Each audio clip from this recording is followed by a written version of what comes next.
You are listening to the Martial Arts Lifestyle Podcast, where each week we have a conversation with everyday martial arts practitioners. From the first motivation to train, martial arts enriches our lives and becomes a lifestyle. Welcome to the individual stories of those martial artists living that lifestyle. You are listening to the abbreviated version. For those of you checking this out on YouTube, please hit the like and subscribe buttons. Full-length versions of this podcast can be subscribed to at our Patreon page, is www.patreon.com/malmag. Or individual full-length episodes can be purchased at our Gumroad page at malmag.gumroad.com. Before we begin this week's program, I would like to remind you to check out martialartslifestylemagazine.com to see articles on the martial arts. Click on the store tab to find products for the practice of Southeast Asian martial arts, featuring Timmy B's brand sticks. Check out the courses tab, currently featuring a course on the Dos Manos method of the Filipino Martial Arts. Also check out our Places to Train page, featuring top quality martial art academies from around the world. And of course, check out our events page for seminars and events coming up around the world. To see your school listed in our Places to Train page or your event on our events calendar, contact us at malmagonline@gmail.com.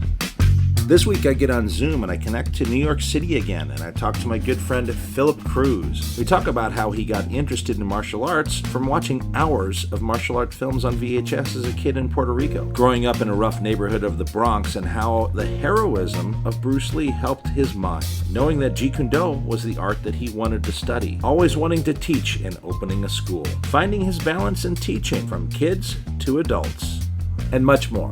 Sit back and enjoy.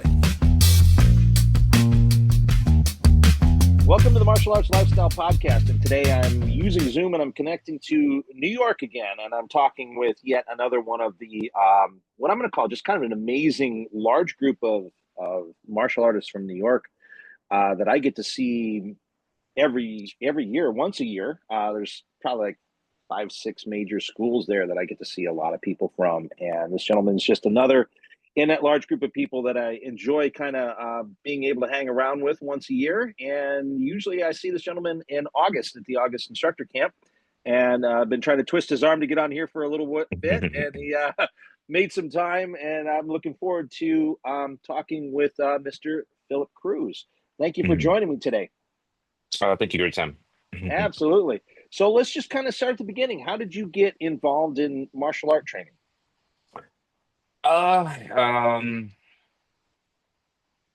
kind of a long, I'll try to make the story as short as possible, but I kind of started when I was 5. I just had this video of my mom moved me to Puerto Rico, away from my father at the time, and I had a box of my dad's things.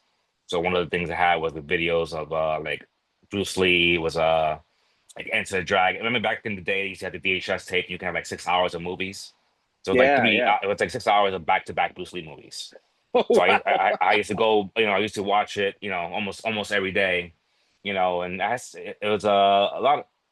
The situation over there was not as good. My mom, we shared like an abusive boyfriend, and one day the guy came, to be abusive, and my brother, who was 10 years older than me, maybe at the time like 14 years old, he tried to stop him from doing what he wanted to do, and he started, he had a pipe, so he swung the pipe. The guy grabbed the pipe from him, started choking him with the pipe. I tried to save my brother, and the guy smacked me, knocked me completely out. And I was like 5 years old. Wow. And then the next day I was like, I need to watch these movies more. I need to figure out, what, as you watch the movies, it's always like, see Bruce Lee saving people, right? Right. So Of I'm like, course. after that, I was like, okay, I need to watch the movie. I need to figure out what's happening. I need to, it became my thing to where like I needed to be in that journey. I need to understand, how to, protect people and protect myself. And it started from that point.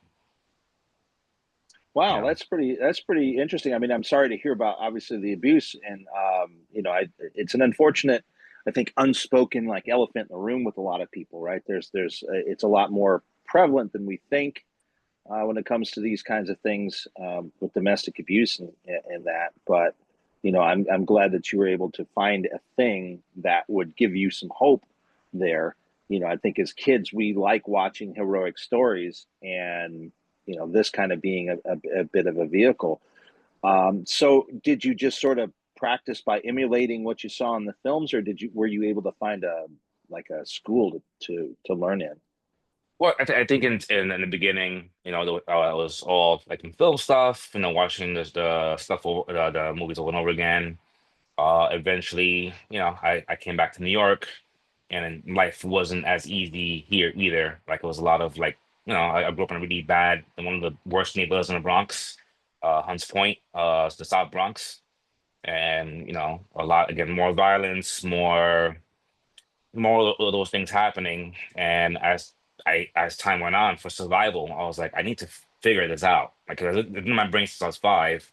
I'm like Hmm. 14 now. I already been like, robbed and beat up, and like, it's just it's a constant thing. So I was like, I need to figure. I know he's the answer because I know he's Sijuli's the answer, and I need to figure it out. I need to do research. Started reading Dao Jeet Kune Do. Um, Started bringing the book to work. At the time, I was working at a movie theater, like reading it there, trying to understand where to go. At the time, there was no, Jeet Kune Do schools in New York, at least from what I've known. Hmm. And I tried doing other stuff, like other martial arts, and it wasn't as effective, for me at least. I never want to say things are not effective, but it just like, because I was just constantly having to deal with violence. So I was kind of having to trying to use these things and it just didn't work. So I always Right. knew the answer was in JKD, and I finally found the school when when I just turned 15, and I used whatever money I made from work, and I started training martial arts, Jeet Kune Do and Muay Thai and Jiu Jitsu, just to like help myself just get out of that violence and be able to protect myself and my family. That was always my thought since the very beginning. You know, Wow. What year was that when you were 15 and you found a school? 97, July of 97. 97. Okay, that makes sense. It's like these questions that kind of come up on these forums about the spread of JKD and why, things like Hmm. Taekwondo and karate and all that. And it's basically just simple math. In the 70s and even into the 80s, you had basically three places you could go to learn it. And Hmm. the idea of qualifying instructors in that to where they could go out, because it's one teaches one who teaches another, and then so you got that sort of pyramid, reverse Hmm. pyramid going like that. So that's about the right time where there would be maybe enough people that you out there teaching that you could find a school. So I Yeah. mean, it makes sense like why it was hard to find one earlier, but then eventually around that time period, a little easier to find it. I mean, I got very lucky in the sense of I was as a kid, I just got beaten up again, and I gave up, and I was like, you know what? Was a martial arts store on 42nd Street, and at the time, they used to sell knives and sell like nunchucks and sell brass knuckles. So Wow. I was just like, you know what? I'm just gonna grab a knife. I'm tired of this. I'm gonna make this work because I can't keep getting beat up all the time. And when I turned around, there was a picture of Bruce Lee with a Yeah. pointing at, it was almost like pointing at me, and I said, Yeah. Jeet Kune Do, come try free class. I said, I'm gonna buy the knife anyway, just in case it doesn't work out, because I'm tired of it. But let me go try this martial art thing out, and that's how everything kind of went from there. Wow.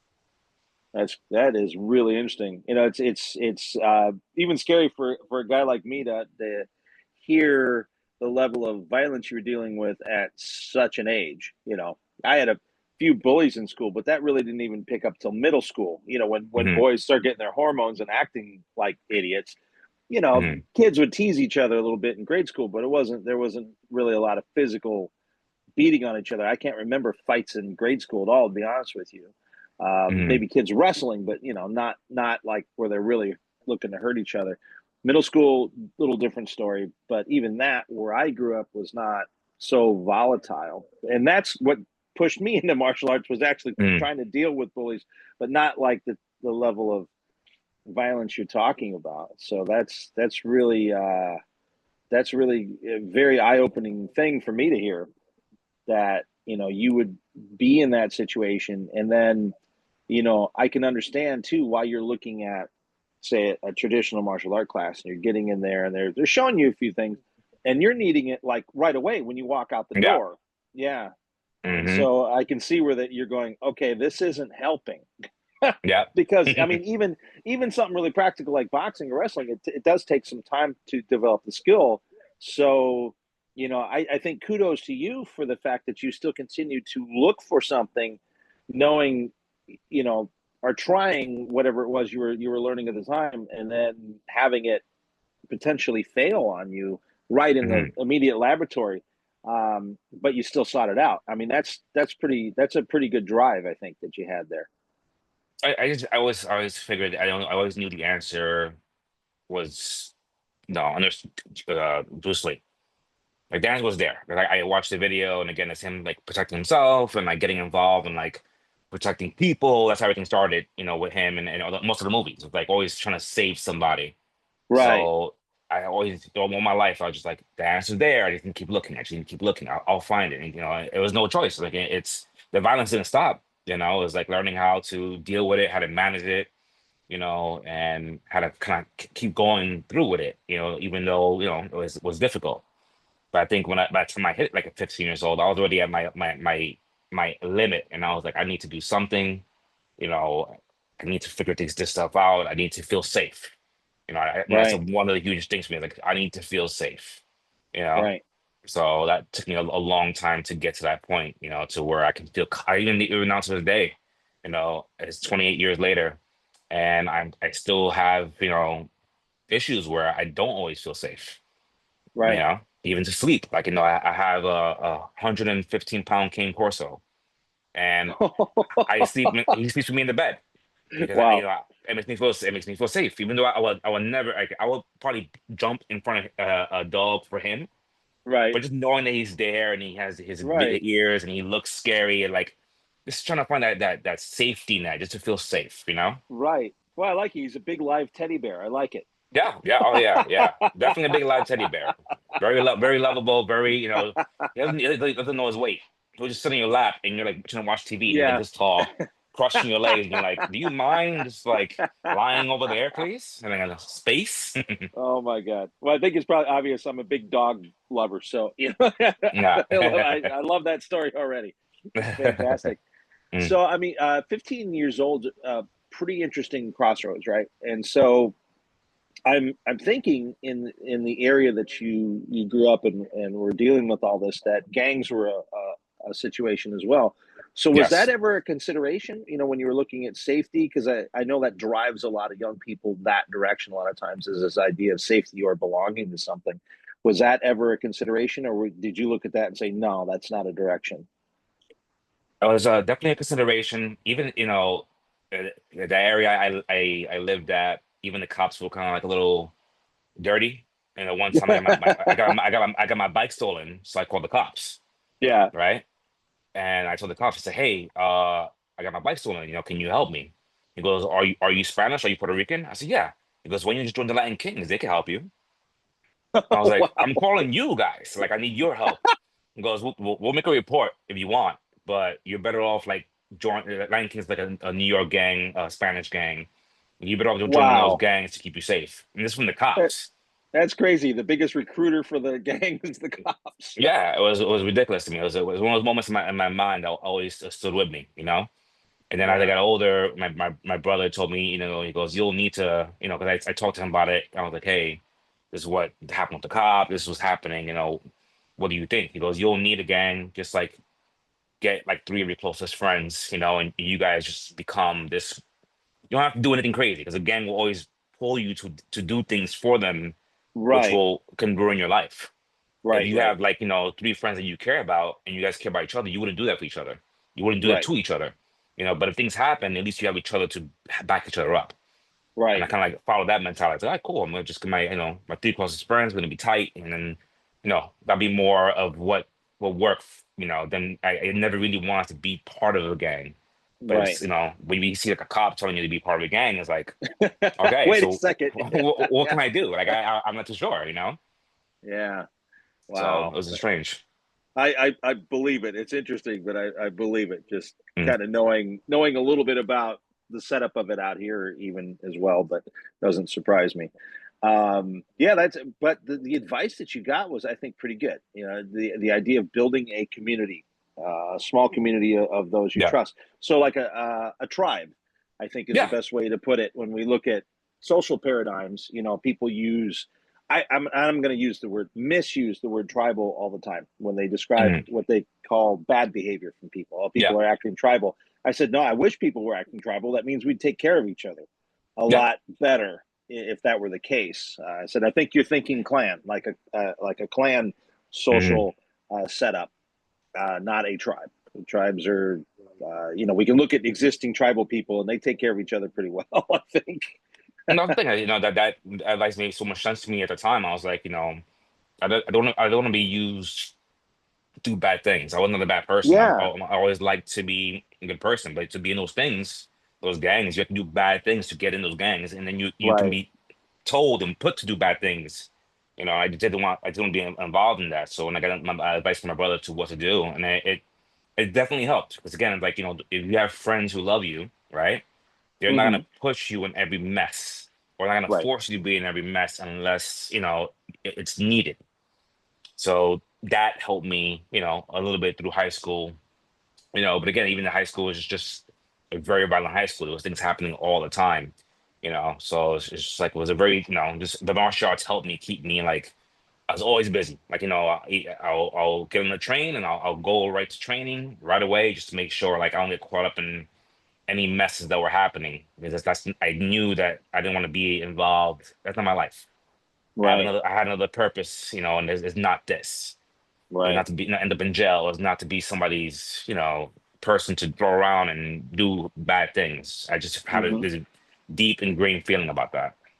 That's great. I mean, it sounds like you had from early on a really good moral compass and a really good sense of responsibility. So that's a Mm. fantastic attribute to have, and Yeah. it Thank shows. you. You know, yeah, I think it absolutely shows. You know, I've always got a good vibe from you, and we've had a handful of your students from New York come through and visit us, Hmm. and they're all fantastic, and they've all got nothing but good to say about you. So That's nice. yeah, Thank you. so that started early on, which is great. Hmm. Okay, so in the story, we got to where you were buying a knife. You found a martial arts school. We got a Bruce Lee as Uncle Sam poster Yes, drafting sir. you in there, right? Yep. So what was that like when you went and trained? Was it do you feel it was what you expected? Was it way different? How did that work out? Um, I kind of, it was definitely way different. I mean, I was always seeking that Bruce Lee thing, and so at the time I was working at a movie theater, and I wanted to do the free class, and then I mentioned it to my boss's sons at the time, and they will bully me too.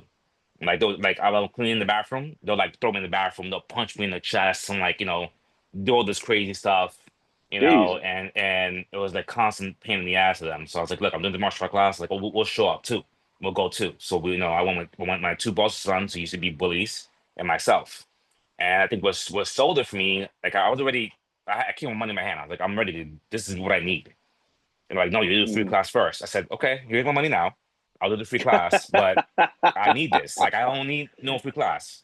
I'm like, okay, Right. you have to do the free class first. So like, cool. I brought my boss's sons with me. And at one point during the free class, the instructor is speaking, right? And I could see the older brother, who was the biggest bully, like getting like ideas, and he's kind of like rocking back and forth. And out of nowhere, he goes, "What happens if I do this?" And he reached for the instructor and tried to choke him. So the Wow. instructor threw him to the ground, kicked him in the groin, grabbed his ankle, made him scream, and then he said, "And that's what will happen." And I was like, "I'm ready to pay again. I'm in. I'll give you This is it." double at this point. Yeah, I was like, "I'm in. This is what I need." You just beat up. You just threw my bully to the ground out of Yeah. when he grabbed you out of nowhere, and like you just wrenched his ankle, and he's like this guy that was so scary to me, just screamed like a baby. I was like, Hmm. "This is it. This is what I need." So, and then from there on, I just started. I remember it was July. Uh, I just just turned 15, and I was like, "This is it. This is my spot. This is where I need to go." Very You cool. So know, how long did you stay at that school? 20 years. Wow. Okay, that's a hell of a commitment. That's awesome. Yeah, yeah, Very 20 cool. years. Now, did you stay locally, like after high school? Did you go off to college somewhere, or did you do something local? Or Well, I basically, I had kids young. I had my first son at 18, I had my daughter at 19. So, but I really wanted to pursue like martial arts. hmm So I was sort of making a little bit of money here and there, so I was able to make it my career. Oh, Um, wow. and that was the last job I had was, doing the movies. And then I just, movie theater, not movies, hmm movie theater, usher. And, making money here and there, and enough to support my family at the time. I was able to get my own apartment, and eventually I was able to use that to continue my family going, even to this day, where I have grandkids now, and I'm able to Wow. use Okay, what you are the youngest looking grandfather I've ever seen in my life. Oh my God. I appreciate I appreciate that. I appreciate that. Thank you. You don't even have one gray hair from what I can see. That's amazing. I have it right here in the beard. In the beard, huh? Yeah. Actually, that's why I had to come a little later, was because my son and my grandson came and they stood over last night Oh, unexpectedly, and they were just, I want to make sure that I get them fed before they left, because yeah, the thing of in my head course. is like, make sure before you go somewhere, I want to make sure you eat. So it took me a little longer to get on because of that, because my friend, Oh, I have a, that's all yeah, right. Again, I'm not in a big hurry, but that's awesome. That's great. yeah, yeah, That's spend all the time you can. Those are good moments, and I think you understand the value of good parent and grandparent role models. Obviously, yeah, yeah, yeah, yeah. that's awesome. So you decided to do this as a career, like pretty early on. Yeah, before it was the career, I just, I enjoyed it so much. And when I finally felt like I could defend myself, it wasn't enough. I was like, this is not enough for me, because there's still people being victims out there. There's still people getting hurt out there.